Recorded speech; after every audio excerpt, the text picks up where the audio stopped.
Good afternoon. Welcome to 3060 Headlines.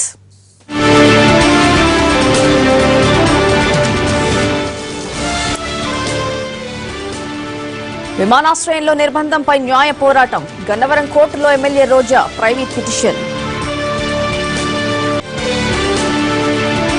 TJAC ర్యాలీకి షరతులతో కూడిన అనుమతులు. ఈ మధ్యాహ్నం నిర్ణయం ప్రకటిస్తామన్న నేతలు.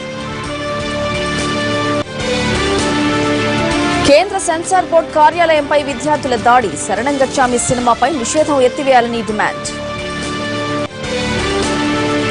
ముంబై సహా 9 స్థానిక సంస్థలకు ఎన్నికలు. పోలింగ్ తరలివచ్చిన సినీ రాజకీయ ప్రముఖులు. నూతన సెకండ్లో అడుగుపెట్టిన టాటా గ్రూప్. రతన్ టాటా నుండి చంద్రశేఖరన్ బాధ్యతలు.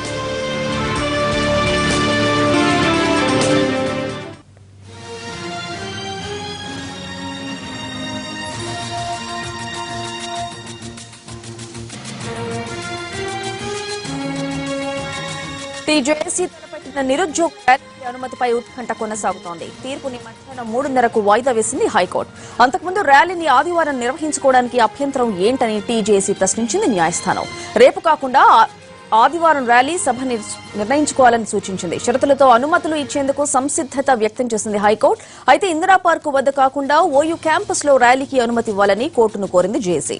దీనిపై మరోసారి పోలీసులకు అనుమతి చేసుకోవాలని సూచించింది న్యాయస్థానం. పోలీసులు ఇచ్చే సమాధానం ఆధారంగా 3:30కు తుది తీర్పు వెల్లడించింది హైకోర్టు. రమేష్ వైట్ల అందిస్తారు. రమేష్, జేఏసీ ర్యాలీపై కోర్టులో ఎలాంటి వాదనలు కొనసాగాయి? జేఏసీ ర్యాలీకి సంబంధించి హైకోర్టులో పూర్తి ఉత్కంఠ కొనసాగుతుందని చెప్పి ఇంకా ర్యాలీకి పర్మిషన్ వస్తారా అని చెప్పి ఒక మరోవైపు చూసుకుంటుండగా దీనికి సంబంధించి కోర్టులో ఇవాళ ఉదయం నుంచి కూడా వాద ప్రతిపాదనలు కొనసాగుతున్నాయి. అయితే ఆదివారం రోజు అంటే అత్యంత బిజీగా ఉండే బుధవారం రోజు ఈ ర్యాలీ నిర్వహించడం వల్ల ప్రజలు ఇబ్బంది పడతారు కాబట్టి ఈ ర్యాలీని ఆదివారం రోజు నిర్వహించుకుంటే అభ్యంతరం ఏమన్నా ఉందా అని చెప్పి జేఏసీని హైకోర్టు ప్రశ్నించడం జరిగింది. దీనికి సంబంధించి వాళ్ళు హైకోర్టుకి 12 గంటల లోపల ఒక అఫిడవిట్ దాఖలు చేస్తాము, అప్పుడు తర్వాత మీ తీర్పును వెల్లడించని చెప్పి జేఏసీ హైకోర్టును కోరడం జరిగింది. అయితే 12 గంటలకు తిరిగి ప్రారంభమైన కోర్టులో ఇదే వాదనను కూడా వినిపించడం జరిగింది. అయితే ఆ సిటీ అత్యంత రద్దీగా ఉండే సిటీ ప్రాంతంలో తమకు కావాలని చెప్పి కూడా జేఏసీ తమ వాదనను మరోసారి కూడా కోర్టు ముందు విన్నవించుకోవడం జరిగింది. అయితే దీనిపై కోర్టు అత్యంత రద్దీ ప్రాంతాలు ఇచ్చేందుకు ప్రముఖంగా లేము, ఇదే ప్రాంతంలో మరొక ఇదే సెంటర్ లో అంటే సిటీ సెంటర్ లో కావచ్చు కొంచెం సుదూర ప్రాంతంలో ఇవ్వడానికి ఒకవేళ ఇస్తే ఏమైనా అభ్యంతరం ఉందా, దానికి సంబంధించి మీకు ఏమైనా స్థలాలు ఉంటే మాకు చెప్పండి అని చెప్పి కూడా కోర్టు చెప్పడం జరిగింది. దీంతో ఉస్మానియా క్యాంపస్ లో తాము నిర్వహించుకుంటాము అని చెప్పి జేఏసీ కోర్టు పేర్కొనడంతో అయితే కోర్టు జేఏసీ కొన్ని సూచనలు చేయడం జరిగింది. మళ్ళీ ఫ్రెష్ గా పోలీసులకు ఒక అప్లికేషన్ పెట్టింది. పోలీసులు 3 గంటలలోగా ఒక నిర్ణయం తీసుకొని పక్షంలో తమ దగ్గరకు మళ్ళీ రావాలని చెప్పి కూడా పేర్కోవడం జరిగింది. ఒకవేళ పోలీసులు సరైన నిర్ణయం తీసుకున్న పక్షంలో 3:30కు తాము తీర్పు వివరిస్తామని చెప్పి కూడా పేర్కోవడం జరిగింది. Right Ramesh, thank you.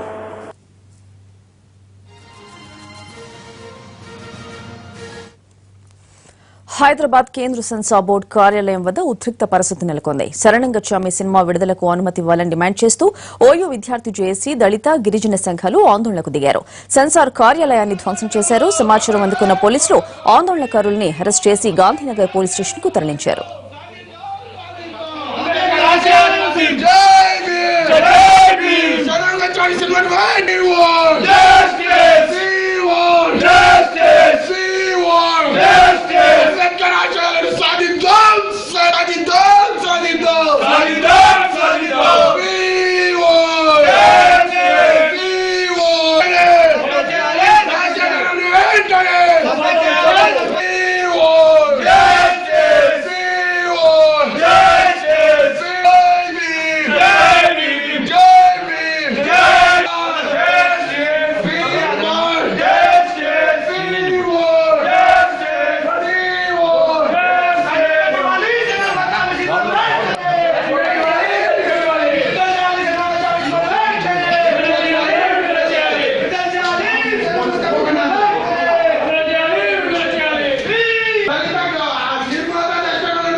Women parliament సాక్షిగా తనకు జరిగిన అవమానంపై న్యాయ పోరాటం చేస్తానన్నారు వైసీపీ ఎమ్మెల్యే రోజా. పోలీసులను అడ్డం పెట్టుకుని తనపై దౌర్జన్యం చేశారని మండిపడ్డారు.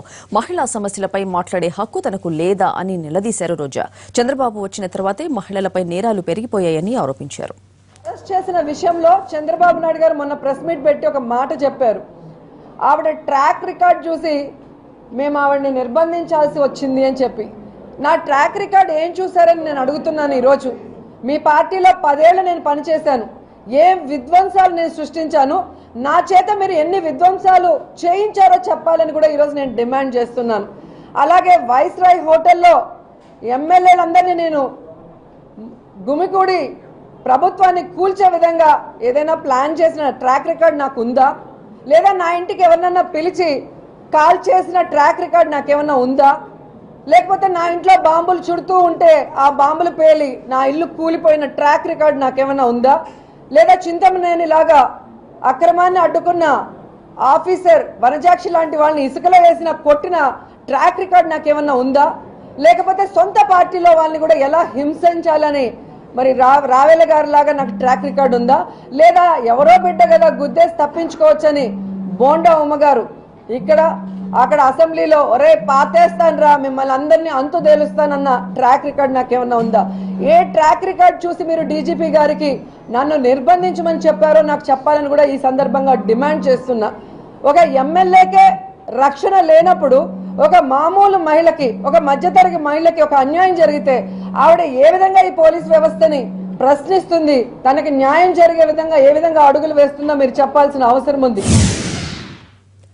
తెలంగాణ రాష్ట్రం సిద్ధిస్తే కానుకలు చెల్లించుకుంటానని ఏడుకొండలో వెంకన్నకు మొక్కుకున్న కేసీఆర్ కాసేపట్లో తిరుమల వెళ్లనున్నారు. శ్రీవారికి సాలగ్రామ హారం, మకర కంఠి, తిరుచానూరు పద్మావతి అమ్మవారికి బంగారు ముక్కు పిడకల మొక్కలను రేపు సమర్పించుకోనున్నారు. ఈ కానుకల విలువ 5 కోట్ల. ఆ తర్వాత తిరుచానూరు వెళ్తారు.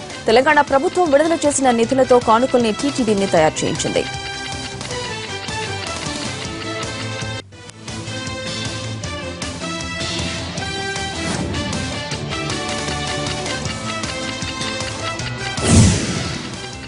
బులెటిన్లో షార్ట్ బ్రేక్ తీసుకుందాం.